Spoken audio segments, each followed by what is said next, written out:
Texans rolling through the SWAT. Reppin' for the city, hear 'em in the parking lot. Houston written across the jersey, ain't gon' never stop. Just fans got me tuning in, waiting for the drop. Astros, Texas, Rockets, Dynamo, they coming with it. When they pull up, got the city sitting on a fitted. Straight up A-Leaf, hold it down, ain't gon' never quit it. Just fans got me tuning in, let my dogs get it. Southwest A-Leaf, Texas, throw down here and it's so infectious. We ride for the Houston Astros, Rockets, Dynamo, and them Texans. What's up, everybody? How's it going? This is Carlos, your host of the Just Fans podcast, and we got Rios in the house. How's it going, Rios? Thank God you're not where the ugly Rangers at. Yeah, exactly. New year, new hat. There you go. Poppy, how's it going, bud? Dude, it's going good, man. That song is so fire, by the way. You like it? Yeah. There you go. Love the new intro. Thank you. And of course, we got a friend of the show. I'm glad to have this guy back, man. He's always an amazing guest to have. We got the one and only, the former Houston Texans safety. We got none other than Coach Q, Quintin Demps in the house. What's good? What's good? Hey, that song, the intro was nice, bro. You like it? It was pretty nice. Man. I did, man. Bro. I did. He was jamming. Our friend Mark Drew, local Houston artist here, man. He did a phenomenal job at it. Fantastic. And it was just like, we kind of want like something, we're using like stock music, and so this one feels our own. It has our name on it, and our neighborhood. We come from A-Leaf, Texas, And so, we grew up in it. And so it's our neighborhood. And everybody has their own neighborhood that they want to talk about where you came from. And, our neighborhood, we're just proud of it because, it makes you who you are, no matter which neighborhood you are, it makes you who you are as an adult. And, here we are, we got to rep it when we get a chance. But man, again, Quintin, glad to have you back on, man. Tell us, man, how Coach Q, dude, I follow you on Instagram. I see all the posts you make. How is coaching college now, man? How's that? How's is this your second or first season? I can't remember exactly. Well, so this is my second year as a head coach. Yeah, second year as a head coach, man. And it's a joy, man. It's a joy. I'm very thankful for the opportunity. You know what I mean? Like it's definitely something that I'm built for. You know what I mean? So I'm excited about year two, though, man. Year one was a learning curve, boy. I tell you that much, boy. It's different than being a player, man. Especially being a head coach, man. You got so many different dynamics you got to deal with, man. And then still be able to coach the game, and so it's just a different challenge, man. But it's good. I like it, and I enjoy it. When you were a player, did you ever think? Do you ever had that in mind, like, oh, head coach is gonna be like something? Maybe I'll do after I'm done playing the game. Like, is that something that you wanted to do? No, bro. No, hell no. Hey, look, I ain't want anything to do with no football, man. I was like, man, I was done with ball. I put ball somewhere over here in my mind, and I was pressing forward toward something else, man. I didn't want to be a coach, and but God had other plans, man. So here I am, man, a head coach. So I'm thankful though. Can I ask how did it happen? Since I know you had just mentioned, you had put it behind you. You didn't want anything to do with football, and now you find yourself in 2 years into a head coaching gig. Like, how do you go from there to just that? Man, so again, man, like, bro, after the game, I retired, man. I began like I hit this little spiral in life, man. I was at the bottom of the bottom, bro. Like I was at the, you know what I mean? I was like, man, what am I created for? So I began to cry out to God, like, God, what's up? All right, this God of the universe, right? What's up, man? Help me out. What you want me to do, man? So just praying that prayer, bro, and then walking by faith, man. I enrolled in the school to get my master's in theology. Nice. Right. Okay. And so I'm on campus, bro. They got a football team. Word getting out, they got an NFL player on campus, man. Let's see if he wanted to be a coach, So my good homie got me an interview with the AD at Trinity International University, and to be the head coach there. I got interviewed to be the head coach there. Ain't had no experience, and I didn't get the head coaching job, but they were like, man, you're so dynamic, you're so good for the kids. We want to hire you to be a coach on staff, period, be assistant coach. I'm like, okay, cool. I try it. And sure enough, man, I'm going to school, coach at the same time, man. And I just begin to fall in love with it, bro. Like I really fell in love with, man, just being able to pour into the kids, man, and seeing me get them game, they apply it and they get results from it. Like it's just like, oh man, it was a good feeling. So that's kind of how it happened. Yeah. Okay, that makes sense. It's crazy how the universe works. Like what nothing to do with football, and then you go to school, and then hey, yeah, I was going to school, bro. I was trying to get my master's degree. I ain't had, so. But yeah, man, that's what happened. Let me ask you this: since you're attending the school, could you technically play for the school? What you mean play for? What are you talking about? Poppy, what are you talking about, Poppy? What are you talking about? It's a 10-year NFL veteran. Are you drinking? No, but I'm asking. What you got that cup? What you got that cup? Yeah, what's in that cup, bro? Like, what if you help at safety? Could you technically? My eligibility is up. I have, I can't play. So whenever they first approach you, you said you put football behind you. Like, was the reaction like, oh, maybe I'll give this a shot, or were you like, nah, that's not for me, type of thing? No. So after the interview, man, I was like, yeah. I mean, you know what happened? That's what happened. It's happened. True story. So after, I was like, whatever. I ain't finna do it. It got to be a pretty penny. Right. Right. I'm not finna do it for no $5. I'm not finna do it for no $5,000, right? Yeah. And so I'll do it for $5,000. I'll do it for $5,000 today. So the AD called me back and she told me a number. I was like, oh, that much? Really? Okay, man. Sign me up. You know what I'm saying? So the number kind of got me going. Like, man, for that much, coach? Man, let's do it. So that's kind of what it was, man. That's kind of what swayed me over the top, man. If she would have said something small, bro, I'd been like, nah. But she the offer blew my mind. I was like, damn, really? Okay, bet. That's good. That's good. That's probably what they had in mind. Is like, oh, we can't lowball this guy. We can't lowball. That's what I said in the interview too, man. Like, I ain't, So let me ask you this. Now that you found like a newfound love for this for the coaching thing, I asked you the same question the last time you were on, and you gave me an answer. And I'll if you don't remember where it is, don't worry. I'll remind you where it was. So and I want to see if your answer is still the same as last year. Do you ever? So now that you have a second year in, it looks like you're really enjoying what you're doing. Sorry, my dogs are going off. But do you now see yourself? Do you think you would ever go to and coach in either position or anything in the NFL or anything like that? Would you want to do that? Yeah. Okay. Just learn from this experience, bro. I wrestle with that sometimes. Like, is my style, is my mentality made for the big boys? You know what I'm saying? For the grown men versus the young men in training. You know what I'm saying? Because it's just a different vibe, bro. And I'm so used to being around the guys who you don't have to motivate to play this game, dog. You know what I'm saying? So having to be a babysitter sometimes, like, I don't know. So to answer your question, man, I'm open to it, wherever God leads me. But I think before I was kind of closed off to it, but now I'm open to it, bro. I would love to have my own DB room, you know what I'm saying? Period. Wherever, Power 5, wherever, bro. Like NFL, wherever. You know what I'm saying? Yeah.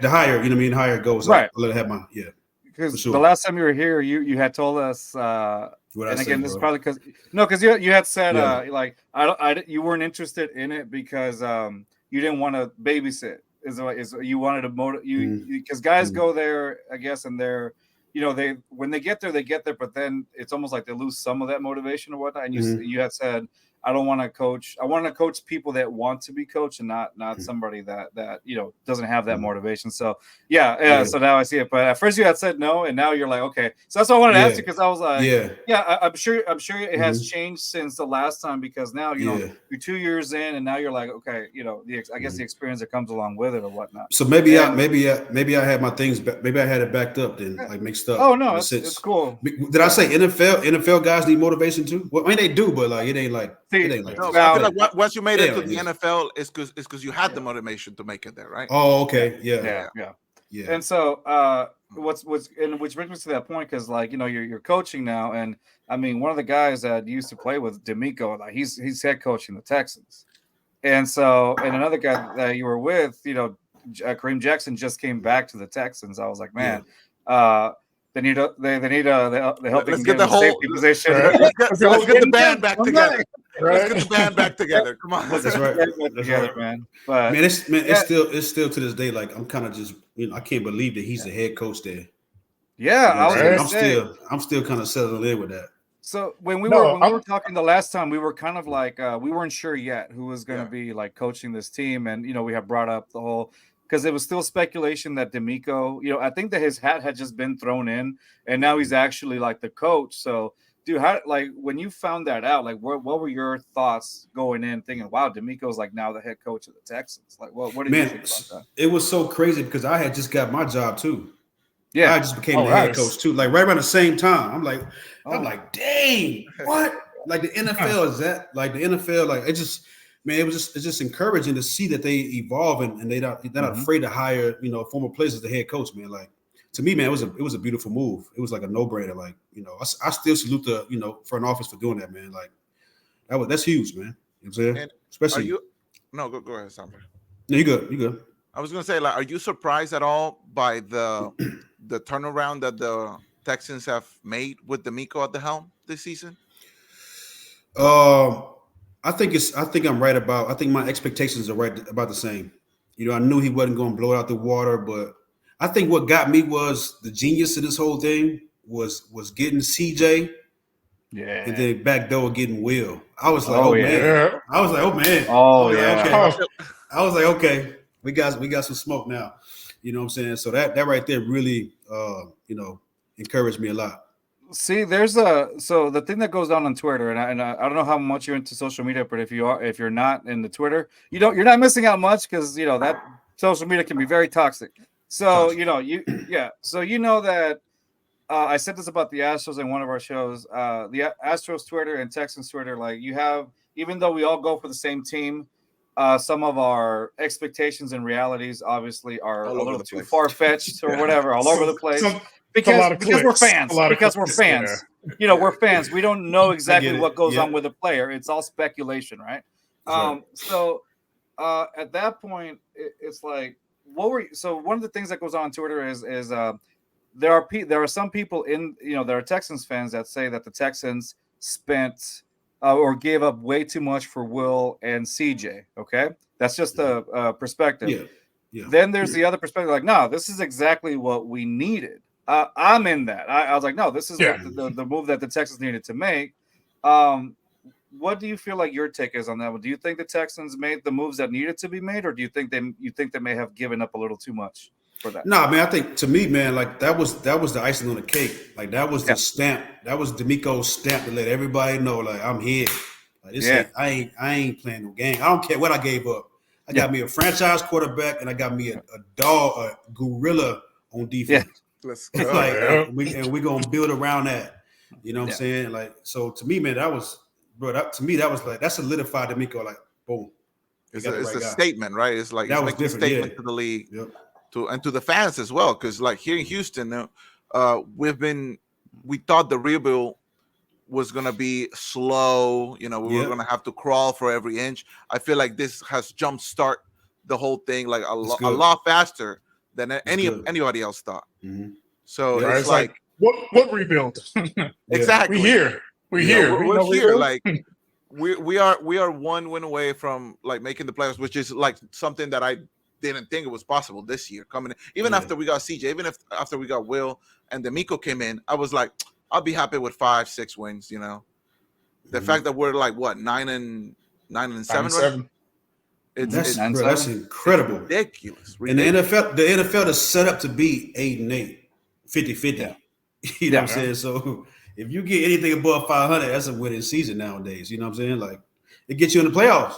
Okay, you know what I'm saying? So no, exactly. And then the fact that the AFC South for a while, it looked like it was kind of like I don't want to say a joke, but like one of the easier divisions. And now like you have 3 teams that are tied. It's competitive. It's competitive now, and those, it is. And you got the Colts, you got the Jaguars, and then the Texans, that have the exact same record. And so now we'll beat anybody and we'll lose to anybody. That's the way it feels like. NFL. That's NFL. That's NFL, man. Well, you see the Cardinals and the Eagles, bro. NFL. Oh, dude. You see that, bro? NFL, bro. There's no easy games, huh? There's no easy games anymore. There's not. Any given Sunday. I mean, during seasons, you have guys who are gonna be at the bottom. You know, you probably beat, but like, even still, it ain't easy. It ain't easy. Yeah, I bet, man. You gotta prepare. You gotta prepare and come play. Yeah. So this turnaround, with another addition that the Texans just got, Jimmy Ward in the safety position, went out on IR, and obviously a position that you're very familiar with, Quintin. So Jimmy Ward went out for IR. He was great. He was pretty good, when we had him on, but then obviously, injuries happen, as part of the game. We have Jalen Petrie, who like last season, like just balled out or whatever. And I think this season he struggled a bit in this DeMeco Ryan's like system or whatnot. But I guess it happens to players, right? You like for you, has it ever happened to where like you go to because you've been to a few teams, right, Quintin? Yeah. We mentioned in the so. Right. Let me ask you. You were in that Wade Phillips 4-3 system, which is kind of like similar to what what DeMeco runs, if I'm not mistaken, of course. And I remember the last time you were here, you told us that what you liked about that system, it was almost like it was just like hit, and it wasn't much thinking. It was just kind of like you. And so for you. Like when you played and you went to another system, how difficult was it to adjust to a new system of defensive scheme or whatnot? Man, you would think, man, just looking back, bro, you would think it'd be so smooth, right? Like here you are, you're a professional athlete, you didn't heard and seen all kind of football. Like you can go anywhere and just play ball, but it ain't that simple, dog. Like every DC has a different philosophy. They got a different view on how the game is played. Like even when I left Texas, man, and went to the Bears, like we both ran quarters, right? But Vic Fangio had a different way he liked to run his quarters. I'm like, man, I don't like to run my quarters like that, man. So it takes a while. Like every DC is different, man. In your own makeup, you're a grown man now. By this time, you know your strengths and weaknesses, bro. You know what you like. So I honestly like Petrie, man. It's a process, bro. Like every season gonna be like that. You know what I'm saying? Don't give up on them. You know what I'm saying? He's just having a hard time adjusting. You know what I'm saying? You got to adjust to it. So, but yeah, man, it's definitely it's a challenge, bro. It ain't the easiest thing in the world. You know what I'm saying? Like it's tough. Yeah. It's tough. It's different. Yeah, no, exactly. And I figured I was like you, because I know you've gone through different DCs and different systems. So I was like, Quintin would be the best person for me to ask on this one. So, I think as I told you when we were off the air, Kareem Jackson, one of your former teammates, went to the Texans again. He's back to the team that drafted him back in 2010 or something like that. 09. Was it 09? I was like, I can remember the exact year. And so. And you played alongside him. So, how was, I guess, on the field? What was Kareem Jackson like? Like, how was the experience with him? Man, y'all listen to me, man. That Kareem Jackson is my boy. I gotta hold back tears, man. Like that's my dude, bro. No, like, that's my guy, man. As far as football, bro, man, just that whole secondary week when we were number one defense, bro. We were so tight, dog. Like you can't say anything bad about anybody on that team to me, bro. It's smoke. Yeah. Like we was a family, bro. Like we were like this, dog. We was all on one mission with no divas. Everybody was locked in. You know what I'm saying? So just seeing Kareem go back to Houston, man, I know his smile probably like hit to hit. You know what I'm saying? So I'm excited for him. But even as a football player, man, he 100-0. He gonna hit you in the mouth. He gonna pay his fine and hit you in the mouth. That's all he know. That's all he know, bro. Yeah. He like Q. I ain't letting up, Q. It's football, baby. I'm a grown man. I'm gonna hit you in the mouth. Yeah. You know what I'm saying? So yeah, man, he's an incredible. And I even like the transition from him to corner to safety, man. I think he always been a hitter though. He hit you at corner too, but it's been smooth for him, man. Like seeing him go to safety now too. You know what I'm saying? So man, I'm proud of him, man. I'm happy for him. Like, bro, that's my guy. Texans got the right pick, man. Like, again, he's gonna pay his fine, man, and keep it moving. Yeah. Yeah. When I saw what was so funny about that, in the back of my mind when I know, when I heard the news, Kareem is, he's been let go from Denver. In the back of my mind before this happened, and not that I predicted or anything, but to me it was like, it'd be funny if we just got him. And then we have him reunite with like DeMeco and that whole, you know, that's so crazy because he played with DeMeco too. That's so crazy. That's what I'm saying. Yeah. It's it all comes full circle. Full circle. I wonder how weird that is. You know, like playing for one of your former teammates. I wonder what the dynamic is like, right? Yeah, it ain't weird because DeMeco been that dude though. Like DeMeco was one of the guys. When DeMeco was playing, he was a coach. He's one of the guys in a sense of like he would get us organized, but he would also talk to the guy who didn't even make the team. Like he didn't get us organized and just talk to the favorites, the all-stars, right? Like he would teach the guy who, like, bro, he ain't making a team, DeMeco. Why are you talking to him? You know what I'm saying? Like, he was just that much of a leader, bro. Like he was like, man, he's just like, man, just plant, like, bro, he that dude, man. Like he is that dude. Period. He been that dude. And that's awesome because if you say he was doing that back then, like it speaks to volumes of where he's at now. You know, like it makes you really respect. Leadership. Well, let me say this too, because I was a guy that might not make it, and he talked to me. You know what I'm saying? I'm like, bro, he coaching me up. I probably ain't gonna make the team this year, but you know what I'm saying. So I was a guy he was talking to, bro. Like, God, you know what I'm saying. So it just means something, man. Like, it just means something, bro. You know what I mean? That's cool, man. Yeah. So that's what. Yeah. So I was just wondering, like, dude, how does it make you feel like seeing these guys that, you know, your former teammates, you know, doing, you know, this stuff now? Kareem, you know, back, and then DeMeco was like, come on, let's get the band back together. Get JJ. Yeah, what's that? Yeah, let's get JJ back. You know, Joseph is there too. That's right. Joseph is Joseph is there right? too. Yeah. Joseph, there you go. Yeah, and then Andre's there also in there. Yeah, so it's like they're about to call you up, Quinn. They're about to call you up. They're going to call you, Quinn. They're going to call. Yeah. You hear that, Texans? He's available. If you do get that phone call, like, are you there the next day? Like, I don't know, man. I got some work to do, man. I like where I'm at as far as, man. I can't lead these guys. You know what I'm saying? Yeah. Like I'm invested in these guys, but again, if their price is right. Yeah. No, but you know, what the bag look like? How many zeros? But I'm content where I'm at, man. But you know, maybe somewhere down the road for real. Yeah, I definitely be open to it. And this is experience too, like what you're getting anyway. Yeah, like it's experience, and it's something you put on your resume too. Right. Whenever your time, which I'm pretty sure that your time will come. We'll go to the NFL and start coaching positions, or even move up to DC, whatever it is. That'd be awesome. You know, and that'd be awesome. And then we have tape. Oh, go ahead. And then we have tape of you on our show. So there you go. I'm coming back every time too. There you go. Let me ask you something. Going back to the coaching thing, you know, you said you're in year 2 now, right? So what is something that you thought, you know, going into year 1, you thought it was gonna come easy to you, but it became a challenge. Mm-hmm. What do you think going into year 2? What's gonna be that next thing that you're gonna work on, or like trying to like perfect that you couldn't necessarily get it the first time around? Well, so I'll just give you some context. So I'm in year 5 of coaching. Okay, year five. Right, but year 2 of being a head coach. Head coach. Okay. Got it. So what I learned though, what I'm to answer your question, bro, is like as a position coach, a DB coach, I don't have many flaws, bro. Like, I can handle a room of 17 easy. Like easy. You know what I'm saying? but being a head coach, bro, I don't know. My head's still spinning. My head's still spinning. I'm still taking notes from last year, bro. So that's a different dynamic, bro. I didn't know being a head coach would be this much of a challenge, bro. Yeah.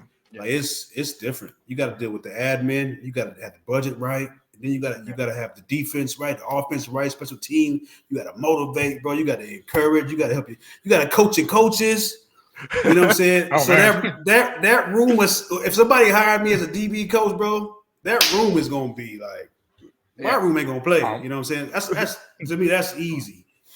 Like that's all fun and passion, bro. But it's head coaching, man. It's a grind, bro. I'm learning a lot by myself, man. I'm learning a lot, bro. It's different. What would you say is your favorite thing about being a head coach compared to being a positional coach? Like I get to handle the gear and stuff. Like, you know, like I get to. I mean, I call all the shots, bro. I got all the power. Bro.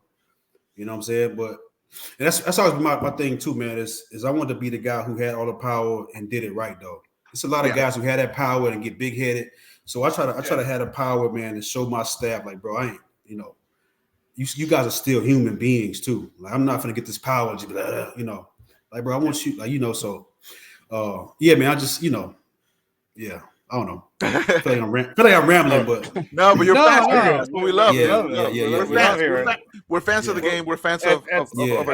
As it says on our podcast, we're fans. We're just fans. We're fans of this thing. Yeah. And we love hearing. It's like we're learning from you guys because like when we have a pro athlete come on and we're learning stories from the primary source. So we're just kind of like, okay, we see it and it's just something that we like take in and learn from it because as a fan you don't get to like you don't get the behind the scenes stuff, like you don't get to see how the inner workings and all that.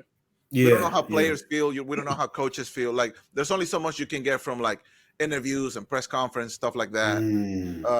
But when we hear from you guys, it's like we just want to sit here and listen. We just want to sit here and listen the whole time. Especially the retired guys, because we're gonna give it to you raw. Uncut. Oh, exactly. Sometimes when you're interviewing some, unless you're Marshawn Lynch, but sometimes when you're interviewing a guy who's playing, he got to make sure he. You know what I'm saying? But because when you interview the guy that's playing, I'm sure he's got to follow a certain protocol because he's got attachments to him. Yeah.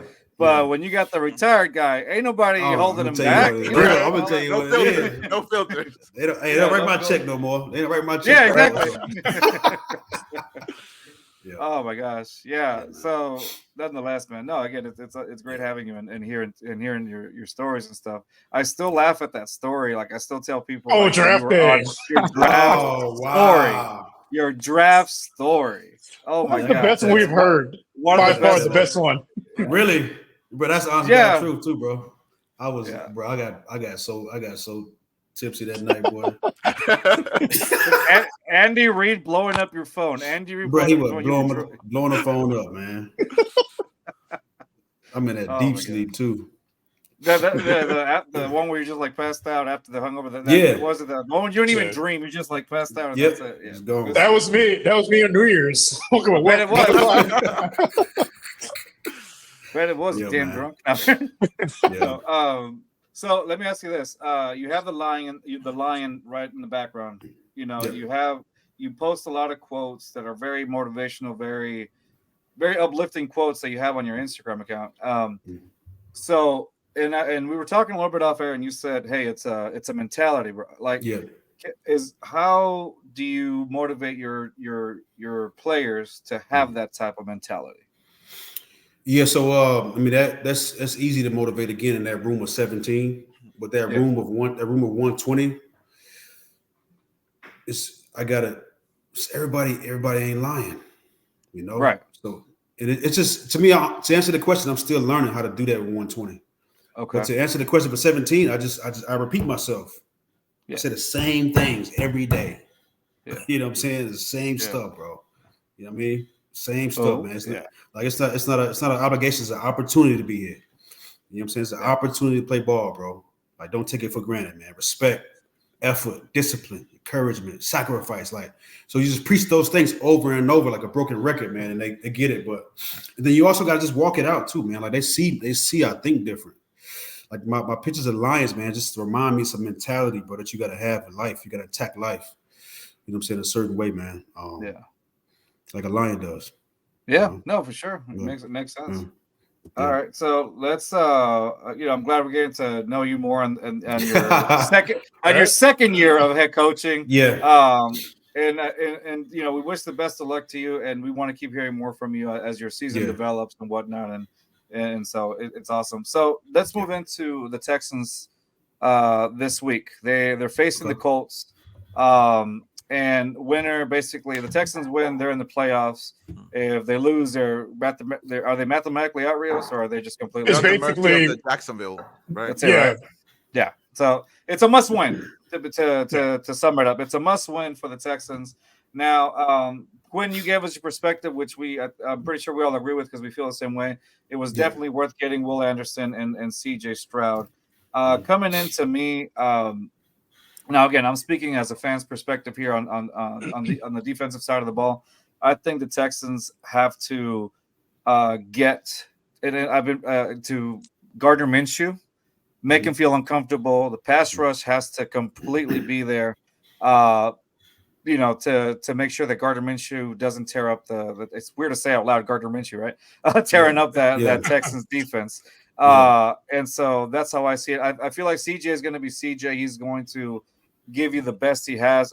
It's almost funny because when he's when he's leading the team, I don't feel any concern as much, Sure, he's missing his receivers, but we never feel like we're out of the game, right? Right. I don't feel like I'm out of the game with him. Yeah. But I feel like on this particular case, it has to. It really goes on the defense. Like they almost have to execute almost perfectly, in a sense, right? Guys, what are your thoughts? Rios, I'll start with you. What do you think is the game plan that should be for the Texans going in against the Colts? Well, I was looking at some of the numbers, and it's actually kind of the opposite. So with Minshew, when he has time to throw, when he struggles when he basically has time to throw. Oh, okay. So basically, anything under 2.5 seconds, he's pinpoint accurate. But longer than 2.5 seconds, he struggles. That's where most of his picks have come from. So I think, you want to keep him under pressure, but at the same time, you want to watch that middle of the field. That's where he likes to attack. Yeah, that and our corners, they got to be in position. We got to have some safety help. Because Mitchell likes to hit those deep shots too. So you want to have some safety help. Try to limit those big plays and keep it contained. That and containing Jonathan Taylor. Yeah, because he wasn't there. He wasn't there week 2. He's had career days against us, so that's going to be a good test for our front four. If they can contain the edge and keep them, from making those big explosive runs, we got a good shot. Yeah. All right. Poppy. Where's the game at? Sorry. I'm sorry. What's the game at? Indy. Yeah. And what did you say, Reels? The Colts don't have a really good record at home, right? Yeah, they're like the Astros. They struggle to win at home. Exactly. That's true. For us. Shit. Good for us. Poppy, your thoughts? I'm in the same side as Rios, man. It's like the secondary needs to be on point. The defense has to be on point as a whole. Like we know what CJ can do. We know we will put points on the board. We just gotta hold them off. Like you said, this is a must win, which is not something that any of us, maybe Rios, maybe a little bit, thought we were gonna say. But the only one. I did not think that week 17 was going to be like a pivotal game for us in any capacity. Yeah. So there's still a young team. There's still, they haven't been here before, a lot of them. But I feel like the defense, more so than the offense, needs to be 110% out there. Whether Minshew's having a career day, Jonathan Taylor's having a career day, we need to stop them. Keep them to a couple of field goals. And let the offense cook. That's what we need to do, man. And I feel overly confident on this Texans team. Yeah. There you go. Quintin, what do you think? Based on what Rio said and Poppy said about containing the middle of the field and containing, Jonathan Taylor's. What would be your plan of attack? I guess defensively speaking, coming into this game. Yeah, well, as again, I'm a player now. I'm a coach, and so you can't really hone in on just one side.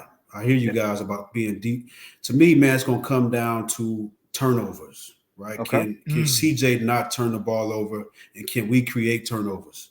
Period, man. Like these tight games, these winning your end games come down every game, really, but these come down to turnovers, bro.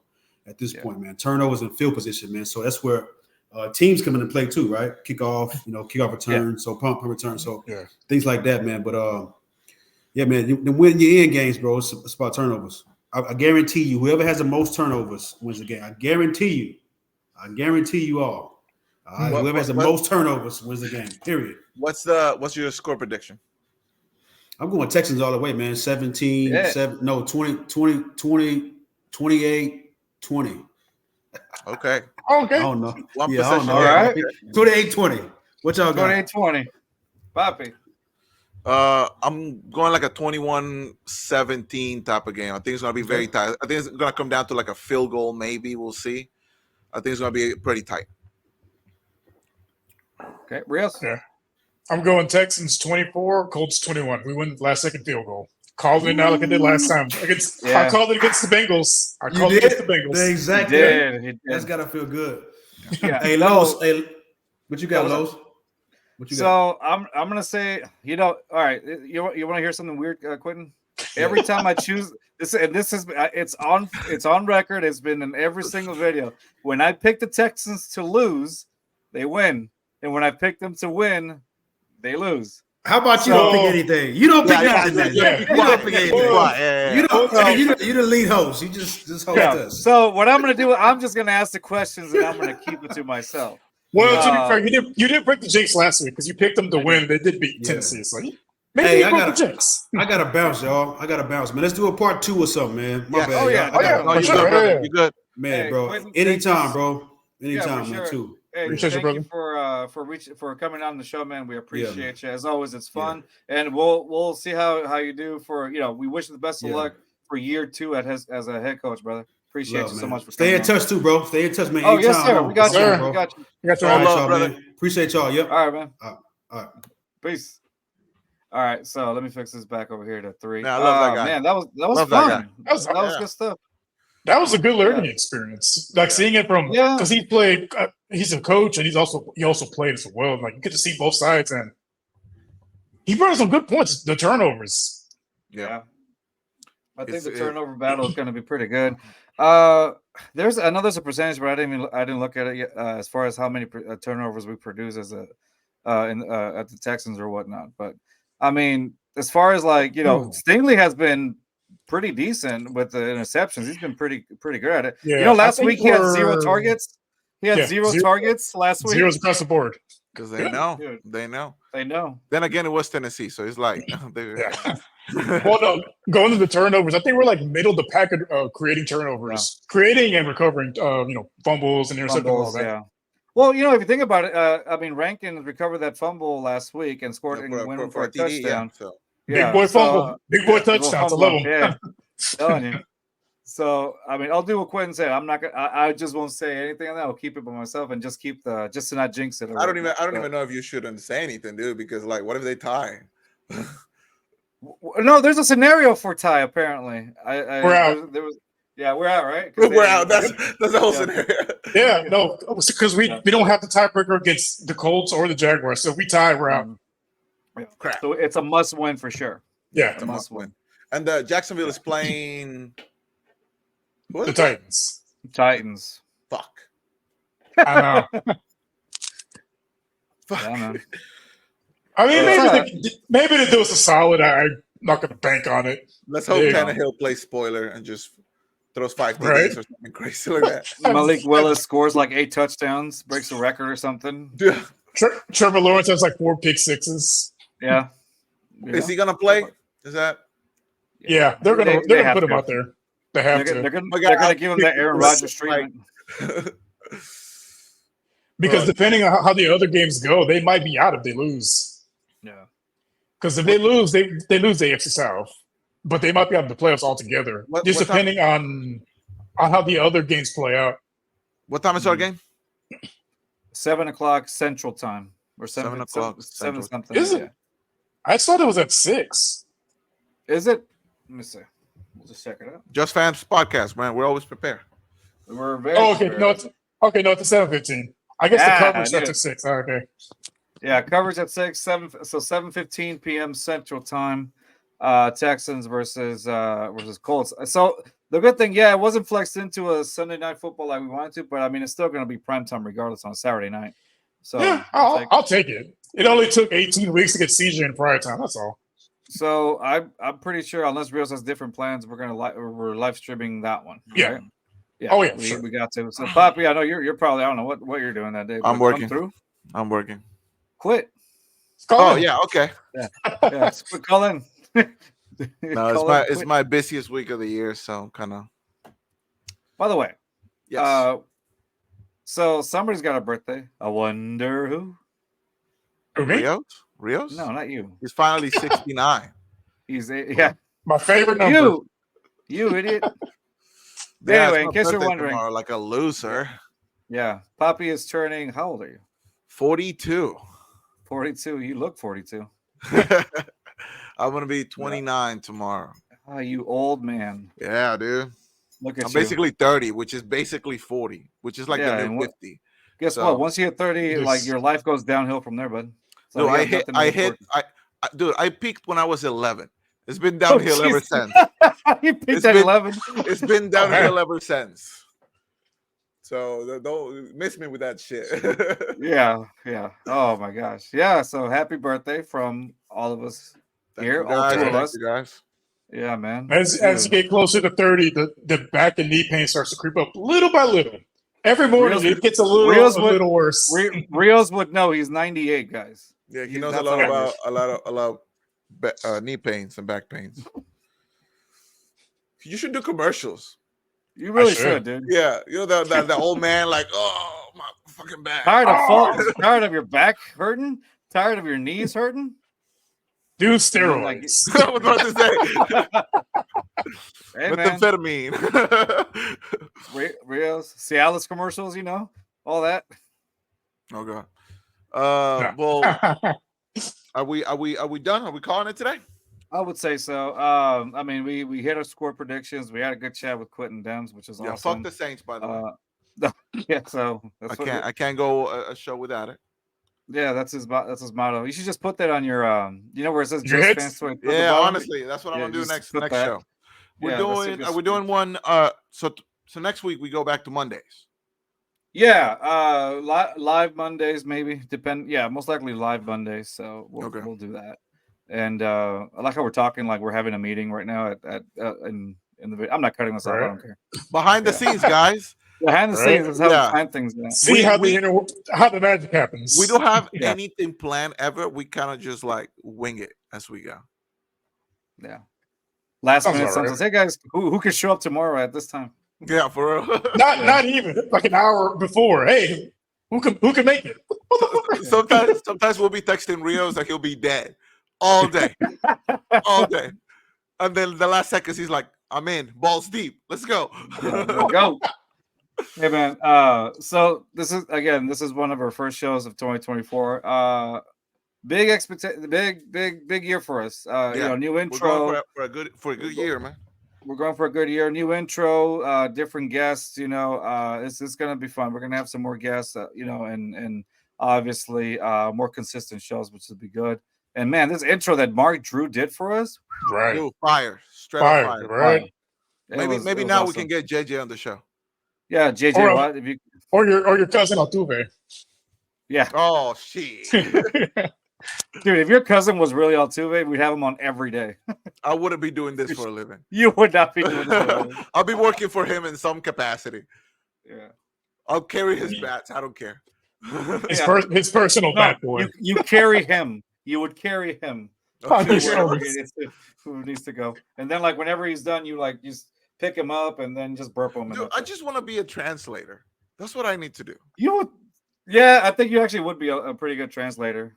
You would be. Remember we did a bit about that like a while ago where like all right, so funny story about that. So remember when we did that bit with Brett Chansey, right? Where we were doing like the it's funny how like the players go off and will go on and talk Spanish or whatever for like a good long time, and the translator would say like yeah, he's happy to be here. Yeah, 10% of it. He's very happy to be here. He's very happy to be here. Go 100%. Yeah, he's happy to be here. He loves the city. He loves the fans. He loves the city. He loves the fans. Whatever generic answer they want me to say. Yeah. Dude. So we were watching, and then we watched it.